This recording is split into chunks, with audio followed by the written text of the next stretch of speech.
I specifically asked to speak to y'all today because I have some life-changing game to share with you. Can I use this board, or can we pull that screen up? I'll get it right. You don't mind? Thank you so much. I appreciate you.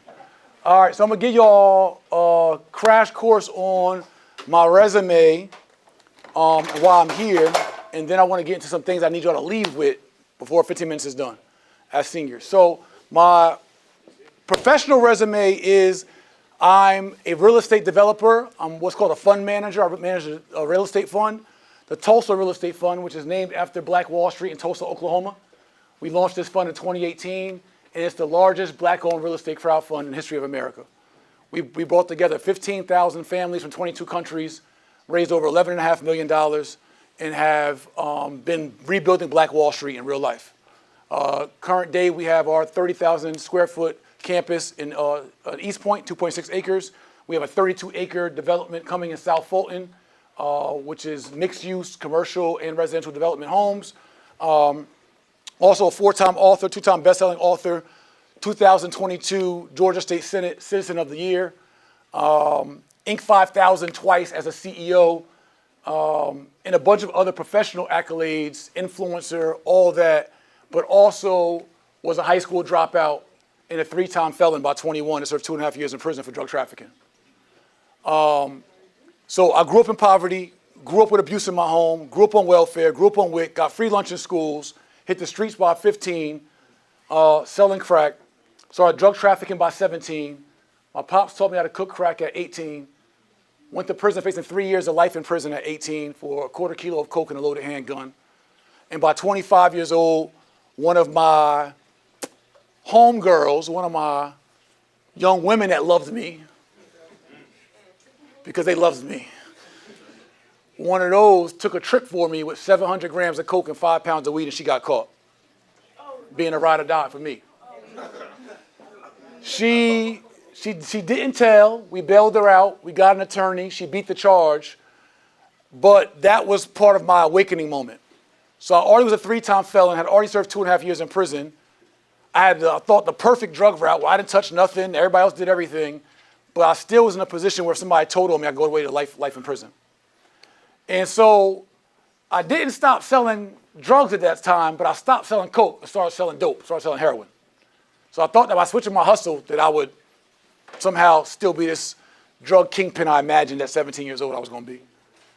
And one day, approaching 25 years old, I was in Newark, New Jersey, on a block called South 10th and Springfield, and I was supplying my block with dope and bricks, and I asked myself where I was going to be when I was 30. It's just an honest self-reflection, just at 6 o'clock in the morning, just doing my drug thing, and I only could picture 2 things for myself by 30. Can y'all imagine what this was? Everybody say dead. Everybody say dead. Everybody say dead. Or in jail. Everybody say or in jail. This was my picture of my real life. Like I literally pictured myself on the curb, on the ground, head leaking, dead. And I pictured myself behind green bars with a tan suit on. The bars was chipped and everything. I pictured it. And I was in jail. Like I saw my life at 30. I knew what it was going to be. And so I tried to reimagine that picture. I couldn't reimagine anything else for myself. And so I asked myself, well, are you a hustler or are you a drug dealer? Because a drug dealer only can sell drugs. A true hustler can sell anything. So I was talking to myself, like, yeah, I'm the man. I can sell anything. I can do anything. So I'm like, well, Jay, if you're really the man, you can do anything. Take that same swag, that same charisma, that same hustle, that same ambition, and go do something different and see what happens if you put your full energy and attention into real estate, which I had learned about on parole in 2002 at 22 years old. A mentor like me gave me the game on how like real estate is valuable. And I started working for a mortgage company. I had dumped it and went back to the streets, but that seed was still planted because I had saw like $6,000 like my first like 45 days. I refinanced the loan, pushed some papers, got somebody application. It was my grandma. I refinanced her house and made $3,000. Refinance means you get somebody a new loan or a new mortgage on their house. So then I refinanced my aunt's house, pushed some papers, made another $3,000. I'm like, yo, I made 6 bands, like pushing papers. This is all right. But I had only saw in my environment success from the streets, rap or ball. I never saw a successful businessman really before. I didn't know that you could, be wealthy and establish legacy and own buildings and all that. I just didn't know. It wasn't in front of me. So anyway, I challenged myself at 25. I had about $30,000 left, a diamond gold J chain, a Cartier watch, and a Rolex. And I challenged myself at 25. I literally left the streets that day. I still had product left. I gave it away. I cold turkey left the streets because I wanted to challenge myself to see, well, my one and only life, what could I make out of this if I put I used to be up 24 hours a day for real. Like playing the block, cold, winter, heat, don't matter. I was addicted to getting money and hustling. I said, if I take that same energy and put it in something positive, what could it produce? So I left the streets at 25, went broke trying to figure out and learn real estate my first 9 months. Was about to go back to the streets. The month that I was literally calling back to go back to the streets, I made $13,000. And the next month, I made $30,000. 4 months later, I made $93,000 in 1 month. And became a millionaire by 27 in real estate. 2 years in the business. Became a millionaire. I was like, yo, I'm lit. And from there, I've been able to build wealth, and accomplish some things. So there's 3 quick principles, and let me know when I got 5 minutes left, please. There's 3 quick principles I want to give you all. So 1, everybody say charm, and disarm. Listen, coming from our environments, yes, 5 minutes now? Perfect. Coming from our environments, you got to learn the principle of charming and disarming to get ahead in life, to get in different rooms. I don't care if it's college, owning your own business, a job, or whatever. There's a few simple things you can do to get in different rooms. So knowing when to code switch your dress down appearance to your dress up appearance will get you in different rooms. People are going to judge you off the book you are, period.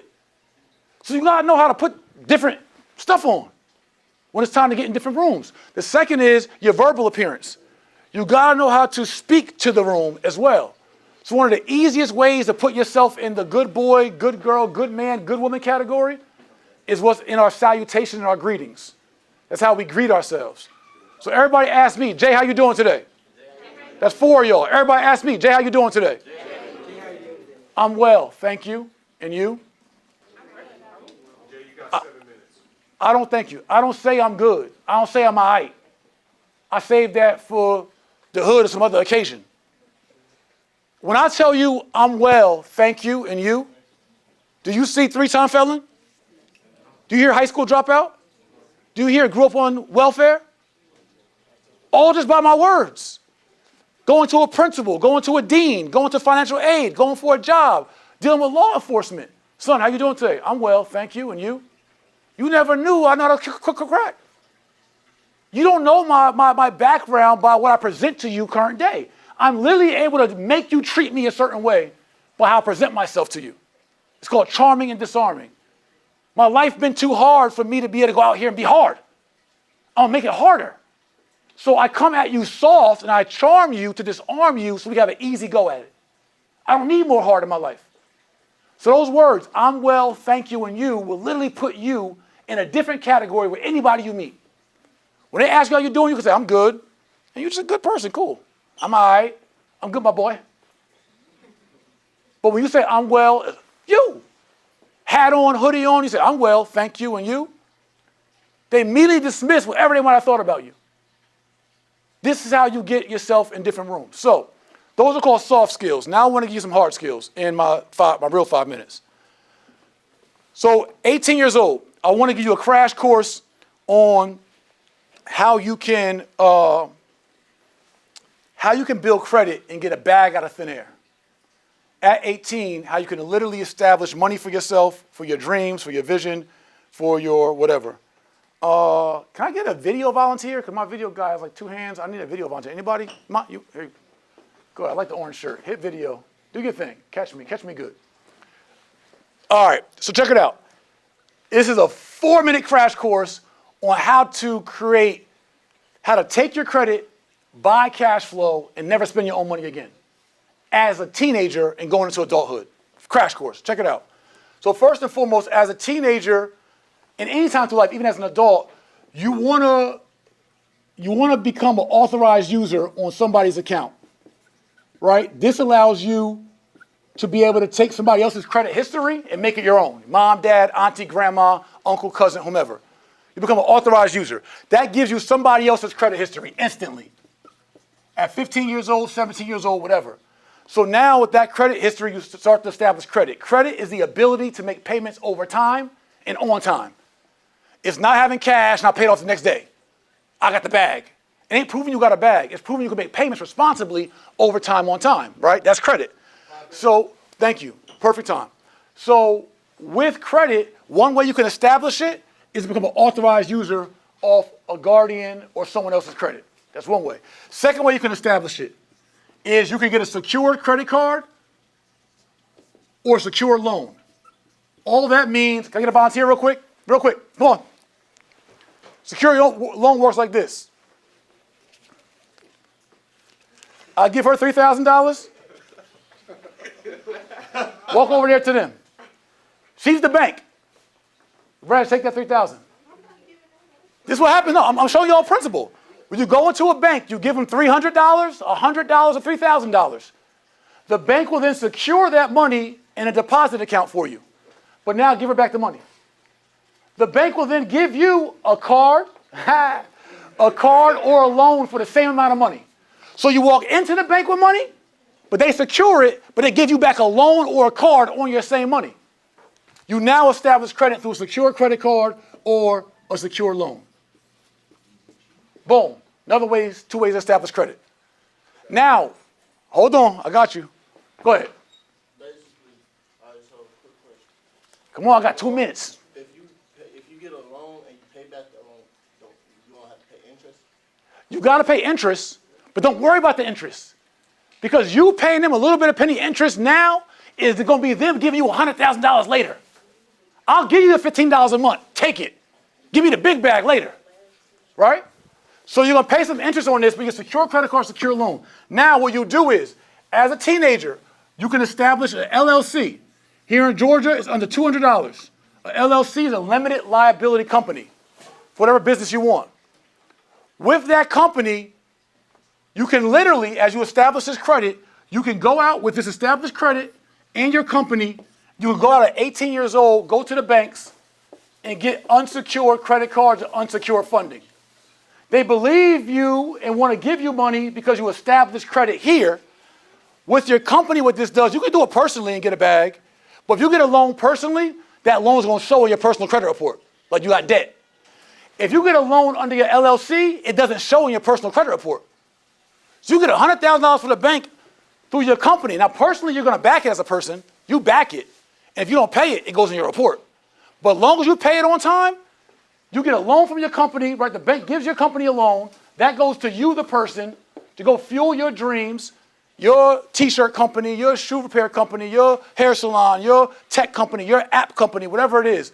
You can literally fuel that through college, pay your way through your company with the loan using the bank's money of credit you just established, and it never shows your credit report as debt. This is how you create a bag out of thin air. Then you learn more advanced ways how to take this cash and go buy assets like real estate that pay you rental income, and that rental income pays for your interest, and all the profits go to you with no money out of your pocket, all with the bank's money.